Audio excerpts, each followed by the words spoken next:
Chapter 40. Then Jehovah said to Moses, On the first day of the first month, you are to set up the tabernacle, the tent of meeting. Place the ark of the testimony in it, and screen off the ark with a curtain. You are to bring the table in, and arrange the things that belong on it, and bring in the lampstand, and light its lamps.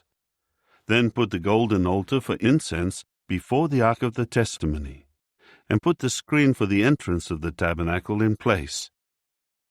You are to put the altar of burnt offering before the entrance of the tabernacle, the tent of meeting, and place the basin between the tent of meeting and the altar, and put water in it. Then set up the courtyard around it, and put up the screen for the entrance of the courtyard. Next, you are to take the anointing oil, and anoint the tabernacle and all that is in it, and sanctify it and all its utensils, so that it will become something holy. You are to anoint the altar of burnt offering and all its utensils, and sanctify the altar, so that it will become a most holy altar, and anoint the basin and its stand, and sanctify it. Then bring Aaron and his sons near to the entrance of the tent of meeting, and wash them with water. And you are to clothe Aaron with the holy garments, and anoint him and sanctify him, and he will serve as priest to me. After that, bring his sons near, and clothe them with robes. You are to anoint them just as you anointed their father, so that they will serve as priests to me, and their anointing will serve continually for them as a lasting priesthood during their generations. Moses did according to all that Jehovah had commanded him. He did just so. In the first month, in the second year, on the first day of the month, the tabernacle was set up. When Moses set up the tabernacle, he put its socket pedestals down, set up the panel frames, put its bars in, and set up its pillars. He spread out the tent over the tabernacle, and placed the covering of the tent over it, just as Jehovah had commanded Moses. After that, he took the testimony, and put it into the ark, and placed the poles on the ark, and put the cover on the ark.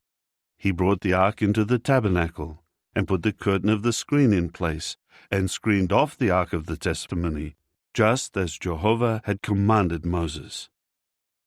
Next, he put the table in the tent of meeting, on the north side of the tabernacle outside the curtain, and he arranged the row of bread on it before Jehovah, just as Jehovah had commanded Moses. He placed the lampstand in the tent of meeting, in front of the table, on the south side of the tabernacle. He lit the lamps before Jehovah, just as Jehovah had commanded Moses. He next placed the golden altar in the tent of meeting before the curtain, in order to make perfumed incense smoke on it, just as Jehovah had commanded Moses. Then he put the screen for the entrance of the tabernacle in place. He placed the altar of burnt offering at the entrance of the tabernacle, the tent of meeting, so that he might offer up the burnt offering and the grain offering on it, just as Jehovah had commanded Moses. He then placed the basin between the tent of meeting and the altar, and put water in it for washing. Moses and Aaron and his sons washed their hands and their feet at it.